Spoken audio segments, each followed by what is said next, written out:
Konnichiwa buddies, this is Chris Sniper at pag-usapan po natin ngayon ang tungkol sa remapping method. Itong tinatawag natin na single compass Higashi trigram. So, ang Higashi buddies means east, no? East direction. So, itong mga markers na ito, itong lahat na sinusulat ko ay nagpahiwatig ng east direction. So, ayan ang compass, oh. Tingnan natin. Dapat ang puti nasa 90 para sa pointer. Example, ito yung marker, no? Ito yung marker. Ito yung object, target, dig site. So, dito ka mag-base. So, dapat dyan ka, yan, tuturo siya ng 90 degrees doon sa dig site. Yan. So, yan ang alignment, no? Okay. So, 90 degrees. Back azimuth is 270 degrees. So, ngayon, buddies, pag-usapan natin ito. Ito yung mga marker, no? Na may S direction. Una, usagi. Ano tong usagi? Rabbit, no? Ang rabbit ay belong sa earthly branches creature, no? Pag STM siya, the rabbit always go to the east. So, pupunta ka sa S side. Okay? Sa 90 degrees. Okay. So, ngayon, ang mangyari, buddies, doon ka mag-trace. Okay? So, check coordinate. Then, next is hanapin na ang gold ion spot. Pangalawa, itong tinatawag natin na wood element inclined right. Yung bato na may tabas o may ukit na ganyan, naka-slant. Okay. Go east, buddies. Then, trace the target. Pangalawa, ito, naka-incline sa left, ito. So, go S pa rin yan. Wood element pa rin yan. Either ito or ito, parehas itong wood element. Go S and look for the coordinate markers dahil dyan lang magagilap ng target dig site. Next is this one. Yung tinatawag natin na box marker, nakaukit sa bato. So, this is the best point for the rising sun. So, asan ang rising sun? S side.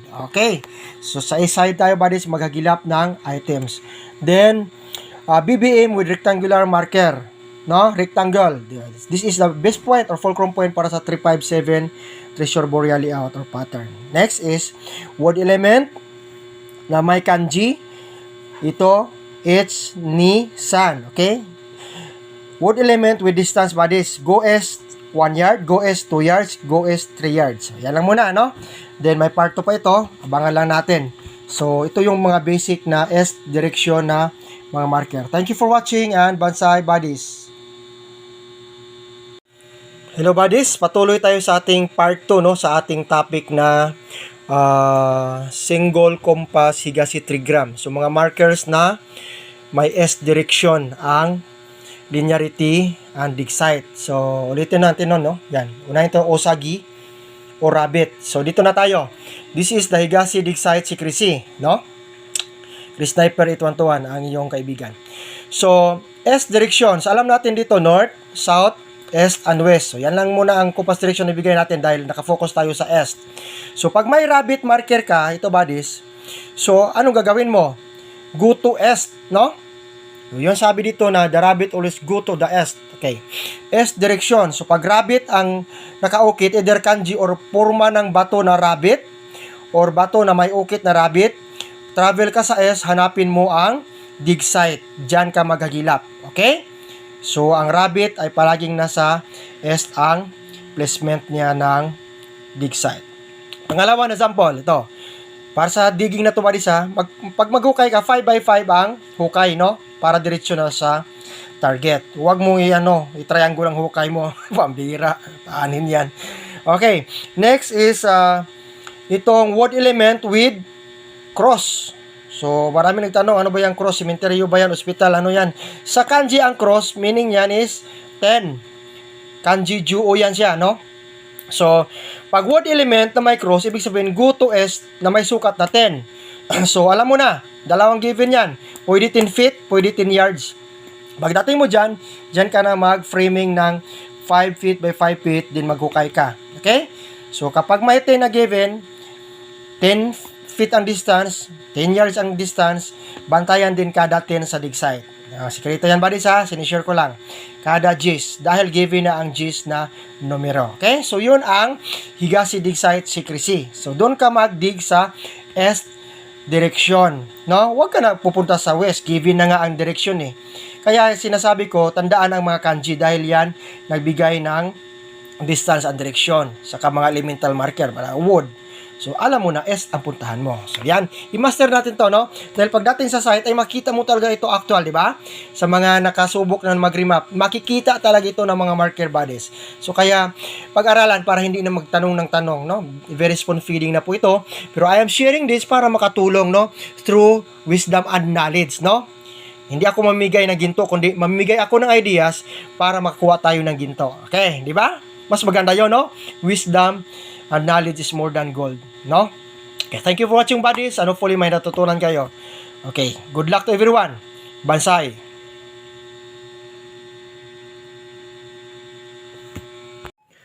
So, ito buddies, save this for reference, no? Sa single compass, Higashi trigram remapping.